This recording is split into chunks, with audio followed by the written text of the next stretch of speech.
He has a brand new project. Well, he's got several projects. One is the book, which is called Carsick, and in it, he hitchhikes across America, and he writes about his experiences. Some of them are true. Some of them are... Well, the first part, I clearly state that I did it fictionally. Like before I left, I imagined the best that could happen and the worst, and then I did it for real. When did you do this? Welcome, by the way. Hi, John.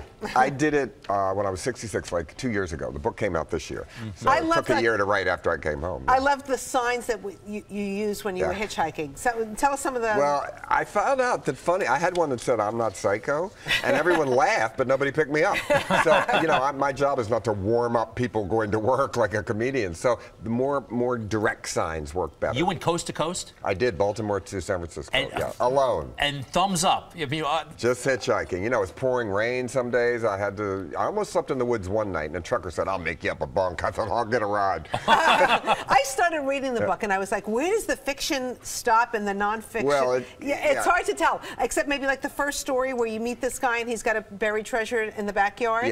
Is the buried treasure? Well, he gives it to me to make my movie. But no, it clearly states in the introduction that there's the fictional part and the real part. It's fun. And the fictional part's very insane, and the people that picked me up were kind of just really great people. I've heard in the past, though, that it's dangerous to hitchhike. I mean, we've all been warned, don't hitchhike. You don't know. It's dangerous to stay home all the time, too.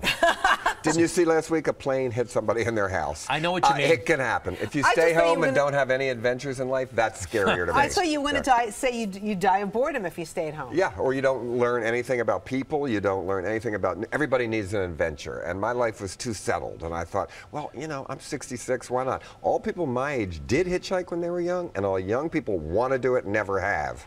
Tell us about the tour that you're on right now. I'm on a Christmas tour, the John Waters Christmas show. This is day 14 of 17 cities.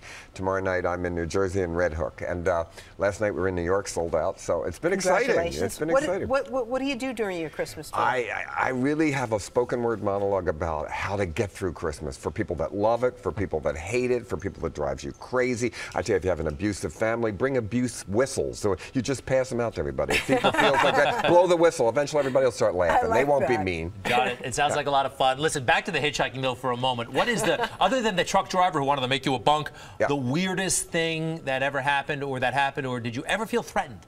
Well, you mean that I thought up plenty of weird things. You know what I mean? I mean, the worst thing that could happen, two things: diarrhea, murder. They're the worst things that could happen to a hitchhiker. And let's be right up front. And not necessarily in that order. And neither of them happened in real life. Do you ever think, hey, this is a bad situation, I need to get out right now, pull over, please? No, after standing there for 10 hours without a ride, I would have jumped in with Ted Bundy. Believe me, you'll get in any car. You say you won't before you go, but once you've been standing there for 10 hours, it's not a beauty treatment. You look ugly after those winds in Kansas are hitting you for 10 hours. Now tell us, tomorrow night you have the show, the Christmas tour. Are there tickets still available? I don't know. I don't know. It was sold out last night. I don't know that. Well, probably. Let's hope. Yeah. So is this like part of your Christmas experience that you're sharing with everybody? Yeah, I'm just like Johnny Mathis. We're both like drag queens at Halloween. If it's Christmas, we're working.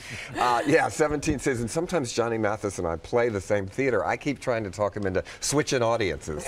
Well, I come out and they sing rude jokes, and he comes out and talks because our fans are very different. His women all have Christmas corsages. My women have Betty Page bangs and tattoos. So we could just switch audiences. I love it. Are you working on any new films? Not a film. I'm working on a big art show that opens January 9th in New York. So that's my next project. Do you do the art, or you're yeah. That's my other life. That's my other life. Really? You're very talented. Well, thank you. But how long have you had the mustache like that? It's a unique look. Well, I'm 66. I had it since I was 19 when I wanted to be Little Richard. Is that what? Yeah, I guess when you look closely. Yeah. Well, it totally works for you, John Waters. Thank you. The book, one more time, Carsick, available everywhere. It sounds like a wild time you had. And we'll put the information. Maybe you can see it tomorrow night at the Count Basie Theater in Red Bank at 8 o'clock. We'll check to see if there are tickets still available. John Waters, so nice to meet you in person. Been a big fan for many years. Thank you. Thank you.